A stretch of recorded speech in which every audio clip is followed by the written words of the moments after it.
प्रदूषण को देखते हुए दिल्ली सरकार ने जारी की नई गाइडलाइंस। राजधानी में क्या है डेंगू और कोविड का हाल। वर्क फ्रॉम होम जॉब देने के नाम पर पैसा वसूली करने वाले सिंडिकेट का हुआ भांडाफोड़ और क्यों एक महिला की हरकतों की वजह से परेशान हुए 200 यात्री।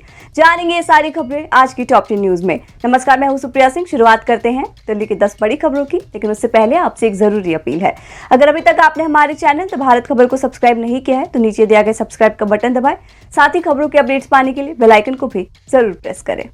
राजधानी में प्रदूषण के मौजूदा हालात को देखते हुए कंस्ट्रक्शन और डिमोलिशन यानी तोड़ फोड़ संबंधित सभी गतिविधियों को अगले आदेश तक किया गया बंद। पर्यावरण मंत्री ने कहा, कंस्ट्रक्शन वर्क में लगे हुए श्रमिकों को 5,000 रुपए देगी दिल्ली सरकार। दिल्ली सरकार ने 3 लाख मजदूरों को 5,000 रुपए की मदद देने के लिए 147 करोड़ रुपए किए हैं जारी। इसके अलावा गैर प्रदूषणकारी निर्माण गतिविधियों जैसे प्लम्बिंग कार्य, इंटीरियर डेकोरेशन, बिजली का काम और बढ़ाई के कामों को काम करने की दी गई है छूट। पर्यावरण मंत्री ने कहा कि राजधानी दिल्ली में अगले 7 दिसंबर तक ट्रकों की एंट्री पर जारी रहेगा बैन। हालांकि इन ट्रकों में छोटे और इलेक्ट्रिक ट्रकों को दी गई है छूट। पर्यावरण मंत्री गोपाल राय ने बताया, दिल्ली के रेड लाइट ऑन गाड़ी ऑफ अभियान के अगले चरण को बढ़ाकर 18 दिसंबर तक कर दिया गया। साथ ही नियमों को तोड़ने वाले लोगों पर सख्ती से कार्रवाई की जाएगी। दिल्ली में प्रदूषण के मुद्दे पर सुप्रीम कोर्ट की सख्त टिप्पणी। सेंट्रल विस्टा के निर्माण पर उठाया सवाल। करीब 15 दिन पहले दिल्ली में स्कूलों को प्रदूषण की वजह से किया गया था बंद, लेकिन 29 नवंबर से सभी स्कूलों को फिर से खोल दिया गया। हालांकि प्रदूषण का स्तर अभी भी गंभीर श्रेणी में है। इस बीच सुप्रीम कोर्ट ने केंद्र और दिल्ली सरकार को एक बार फिर लगाई कड़ी फटकार।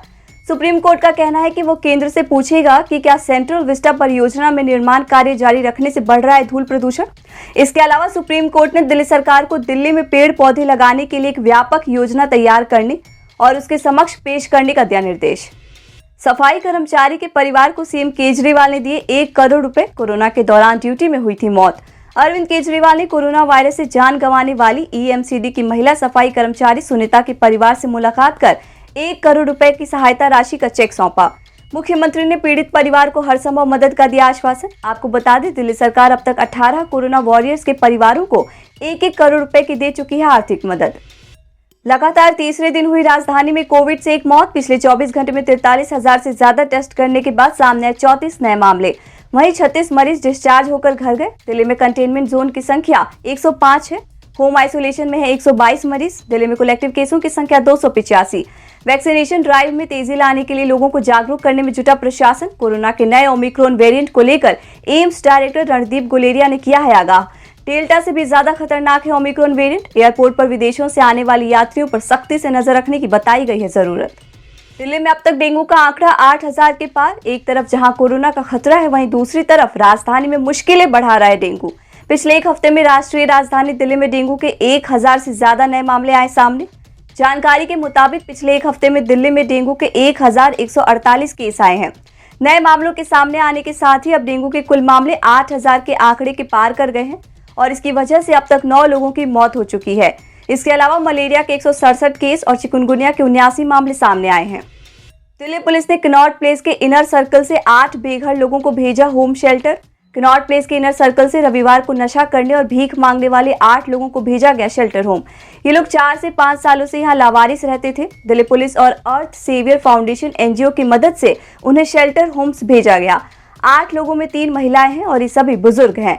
इससे पहले भी कनॉट प्लेस स्थित प्राचीन हनुमान मंदिर में सभी भीख मांगने वाले और नशा करने वालों को शेल्टर होम भेज दिया गया था।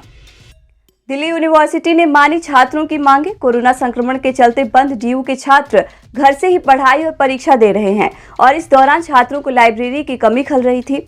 छात्र बार बार लाइब्रेरी खोलने की मांग कर रहे थे। छात्रों की सहूलियत को ध्यान में रखते हुए डीयू ने ई लाइब्रेरी अब ऑनलाइन कर दी है। छात्र डीयू ई लाइब्रेरी ऐप के जरिए 24 घंटे पढ़ाई कर सकेंगे। 3 दिसंबर को इस ऐप का विधिवत उद्घाटन कुलपति प्रोफेसर योगेश सिंह करेंगे। मेट्रो स्टेशन में पिस्तौल और गोली लेकर घुसा युवक, सीआईएसएफ ने किया गिरफ्तार। दिल्ली में कश्मीरी गेट मेट्रो स्टेशन पर सीआईएसएफ ने 19 वर्षीय युवक के थैले से एक पिस्तौल और एक गोली बरामद करने के बाद उसे हिरासत में लेकर दिल्ली पुलिस के हवाले कर दिया। सीआईएसएफ के एक अधिकारी ने जानकारी देते हुए बताया कि शनिवार को करीब 11 बजे युवक मेट्रो स्टेशन पर आया। उसके पास एक बैग था जिसे उसने एक्सरे मशीन में डाला, जिसमें पिस्तौल और कारतूस रखा हुआ था। सुरक्षा कर्मियों ने जैसे ही इसे देखा तो युवक को हिरासत में ले लिया गया।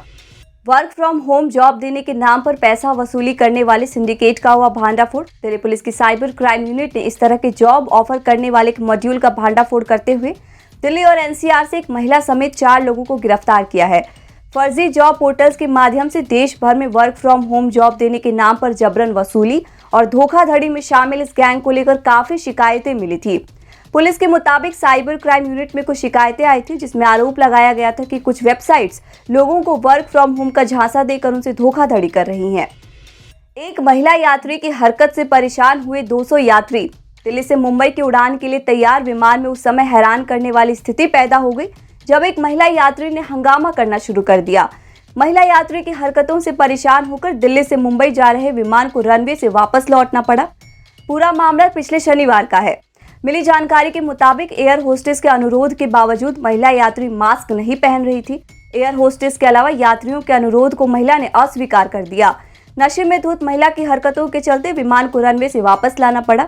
इस महिला की वजह से 200 यात्रियों को परेशानी झेलनी पड़ी। आप देख रहे थे दिल्ली की 10 बड़ी खबरें। हमारी बाकी खबरों की अपडेट्स पाने के लिए चैनल को सब्सक्राइब कर लीजिए। नमस्कार।